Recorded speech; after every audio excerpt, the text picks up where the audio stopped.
Hello friends, welcome to SSC coaching centre. दोस्तों, आज के वीडियो में हम देखेंगे अनुपात वाले प्रश्न, ठीक है, जिनमें अनुपात दिया जाता है वो प्रश्न देखेंगे। तो पूरा वीडियो आपको देखना है जिससे कि आपको ये पैटर्न क्लियर हो जाए।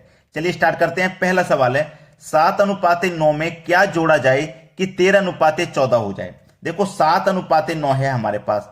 7:9 में क्या जोड़ें कि हमारा 13:14 हो जाए। सबसे पहली बात मेरी याद रखिए कि अनुपात का मतलब बटा भी होता है। जैसे 7:9 लिखा हुआ है, मैं इसे 7/9 भी लिख सकता हूं, कोई फर्क नहीं पड़ेगा। भाई मेरे पास ये 7:9 था, मैं कहूं कि इसे 7x और इसे 9x मान लीजिए, तो इसके मान में कोई परिवर्तन होगा? कोई परिवर्तन नहीं होगा। बिल्कुल उसी तरीके से 7/9 है तो ये 7x/9x आ जाएगा। ठीक है, कोई दिक्कत यहां पर? कोई दिक्कत नहीं। चाहो तो इसे मत मानो, मैंने साइड में कर दिया समझाने के लिए। मैंने आपको क्या बोला कि 7:9 है तो इसे आप 7/9 भी लिख सकते हैं। अब आपसे बोला गया है कि क्या जोड़ा जाए कि अनुपात इतना हो जाए। क्या जोड़ा जाए, हमें नहीं पता क्या जोड़ना है। जब हमें नहीं पता तो हम क्या करते हैं, एक्स जोड़ लेते हैं, दोनों में एक्स जोड़ लेते हैं। तो अनुपात कितना हो जाए, 13:14। तो अनुपात का मतलब बटा भी होता है, तो इसे हम 13/14 लिख सकते हैं। जैसे हमने 7/9 लिखा था, उसको 13/14 भी लिख सकते हैं, क्योंकि अनुपात है उसे आप बटे में लिख सकते हैं। अब हो जाएगा ऐसे क्रॉस मल्टीप्लाई। तो 14 का मल्टीप्लाई 7 से करो, ठीक है। 14×5 = 70, 14×6 = 84, 14×7 = 98। कितना हो जाएगा भैया? 98 हो जाएगा। प्लस 14 का एक्स से करेंगे तो 14x बराबर 9 का 13 से करो, 13×9 = 117 प्लस x का 13 से करो तो 13x। अब x वाले टर्म पहले एक तरफ कर लेने हैं आपको। ये 13x देखो प्लस का है, इधर आके माइनस का। तो देखो 14x में से 13x इधर आके माइनस हो जाएंगे, केवल एक x बचेगा, केवल एक x बचेगा कि नहीं। और देखो ये 98 प्लस का, इधर आके माइनस का। तो देखो 117 में से माइनस हो जाएगा ये 98, ठीक है। तो x का मान आपको पता लग जाएगा क्या, 117 में से 98 को आप घटा दीजिए, कितना बचेगा? 19 बचेगा। x का मान कितना है? 19। तो x हमने क्या माना था कि क्या जोड़ा जाए, हमें पता तो नहीं था क्या जोड़ा जाए। तो x का मान हमें पता लग गया कि 19 जोड़ा जाना है। कितना जोड़ना है? 19। यानी कि बी ऑप्शन बिल्कुल सही जवाब है। क्लियर है ना, सभी को समझ में आ गया। अब देखते हैं अगला प्रश्न। अगला प्रश्न है यदि संख्याओं का अनुपात 2:3 है और उनका गुणनफल 9600 है तो उनका योग ज्ञात करें। देखिए दो संख्याएं, कोई ये पहली संख्या हो गई ए, ये दूसरी संख्या हो गई बी, ठीक है। अनुपात कितना है इनका? 2:3। अगर मैं इसे 2x मान लूं, इसे 3x मान लूं, तो क्या इसके मान में कोई परिवर्तन होगा? कोई भी परिवर्तन नहीं हो सकता है। हमारे पास क्या दे रखा है? गुणनफल। हमारे पास गुणनफल दे रखा है, तो हम क्या करें, अनुपातों का भी गुणनफल कर लें। तो 2 त्रिक 6 और x का x से मल्टीप्लाई, तो मतलब x² हो जाएगा। तो देखो हमने अनुपात का गुणा किया इतना, और जो गुणा हमें दे रखा है 9600, ये इतना। तो देखो क्या हो जाएगा, ये गुणा इसके बराबर हो जाएगा। तो देखो इसे मैं कटा लूंगा, 6 से कटाऊंगा इसको सीधा। 6 एकम 6, 3 बचेगा 36, 6×6 = 36 और 2 0, 1612 में कट गया। और इधर क्या बचा? x², यानी कि x² बराबर 1600। तो देखो x बराबर 1600। अब ये जो स्क्वायर है ना, ये इधर आएगा ना, तो इसके ऊपर क्या करेगा, स्क्वायर रूट का साइन लगा देगा। तो x बराबर 1600 का स्क्वायर रूट कितना होता है भाई? 40। तो x का मान हमें पता लगा कितना है? 40। x का मान हमें पता लगा 40। इस x का मान 40 है ना, 40 का मल्टीप्लाई 2 से होगा तो 80, और 40 का मल्टीप्लाई 3 से होगा तो 120। पूछा क्या है? उनका योग ज्ञात करें। योग पूछ रहा था तो योग ज्ञात कर लो भाई। 80 और 120 मिलकर के 200 हो जाएगा। योग कितना हो जाएगा? 200। यानी कि बी ऑप्शन है आपके सवाल का बिल्कुल सही आंसर। अब देखेंगे अगला प्रश्न।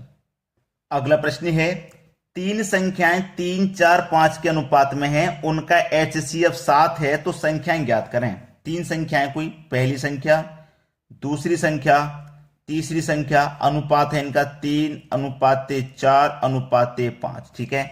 आपको HCF दे रखा है 7। अब देखिए मैं आपको बार बार बता चुका हूं कि जो वैल्यू आपको दी जाती है अनुपात की भी वही वैल्यू निकालते हैं आप, ठीक है। जैसे पिछले क्वेश्चन में गुणनफल दिया था तो अनुपातों का गुणनफल निकाला था। HCF है तो अनुपातों का HCF निकालेंगे। तो 3, 4, 5 का HCF 1 हो जाएगा। तो इस HCF में अनुपात के HCF से डिवाइड करेंगे तो आपको 7 ही मिलेगा।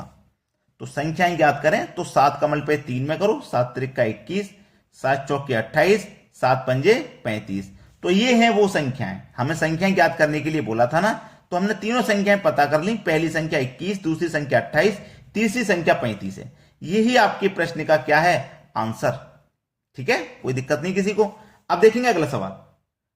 अगला प्रश्न है, ए की आय बी से 20% अधिक है। ये ए है, ये बी है। जो ए की आय है ना, बी से 20% अधिक है। बी की आय अगर 100 होगी तो ए की 20% अधिक है तो 120 हो जाएगी।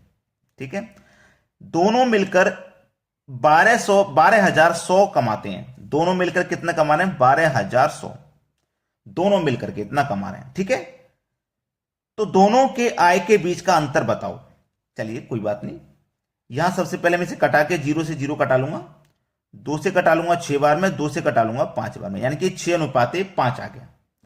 अब मेरे पास जब योग है ना, ये भाई दोनों मिलकर के कमा रहे हैं ना, इतना दोनों की कमाई का योग है ये, तो यहां दोनों के अनुपात का भी योग कर लीजिए।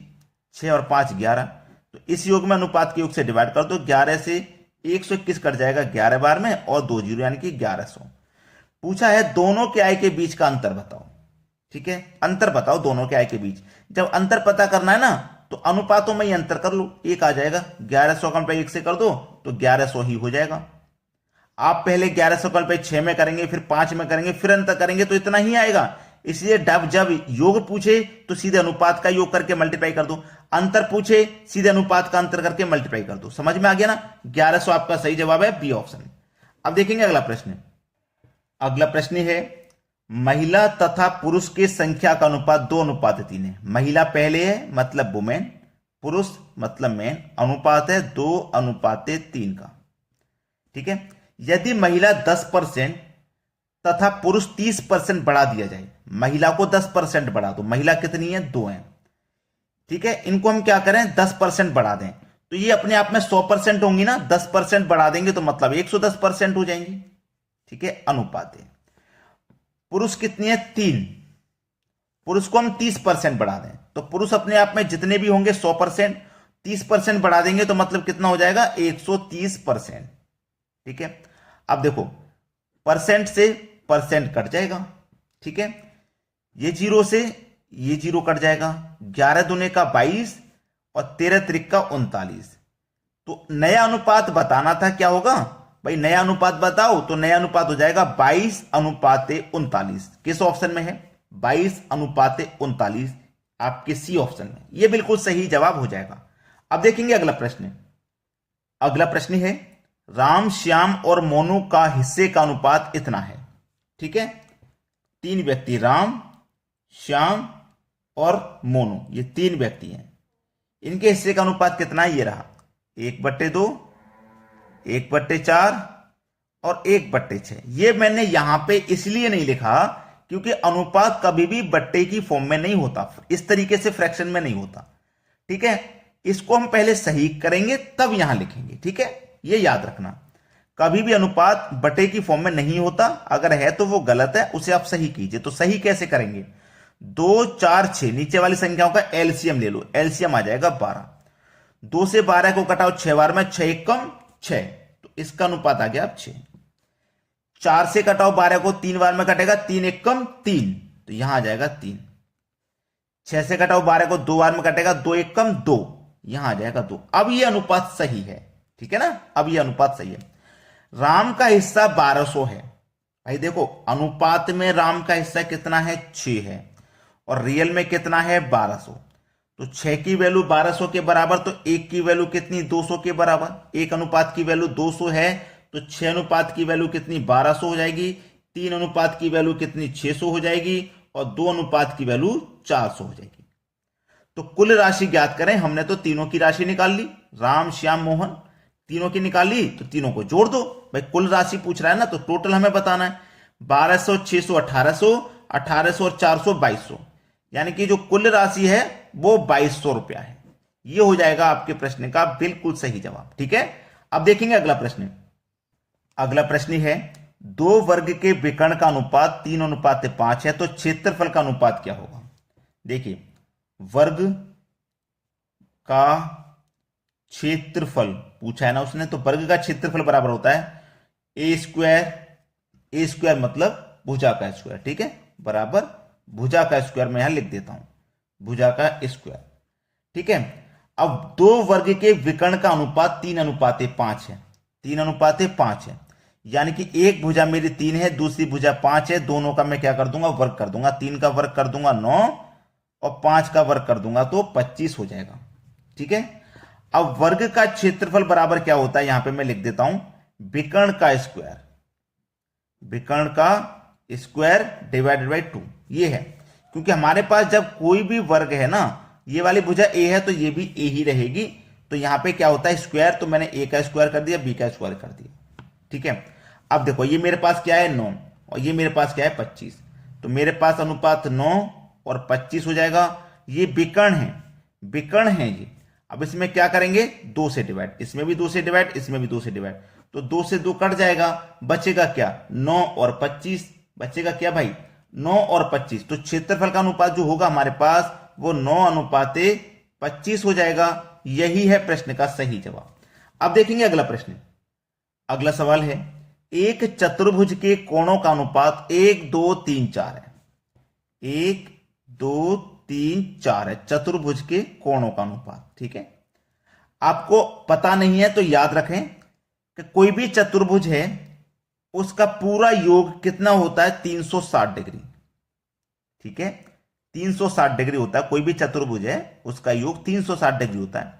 अब जब योग होता है हमारे पास इतना, तो हम अनुपात का भी योग कर लें, 4 और 3 7, 2 9 और 1 10, तो इस योग में अनुपात के योग से डिवाइड कर दो, 0 से 0 गया, 36 बार में ये गया। पूछा क्या है सबसे बड़ा, सबसे बड़ा तो 4 है ना अनुपात में, यही सबसे बड़ा होगा चौथा कोण, 36 का 4 से कर दो 144 आ जाएगा। यही हो जाएगा प्रश्न का सबसे अच्छा और बढ़िया आंसर, जो कि बहुत कम समय में निकल के आ गया है। तो लाइक नहीं किए हो भाई, लाइक का बटन दबा दो, और शेयर नहीं किए हो तो शेयर का बटन भी दबा दीजिए। कमेंट करके बताइएगा हमारे वीडियोस आपको कैसे लगते हैं। ठीक है दोस्तों, धन्यवाद।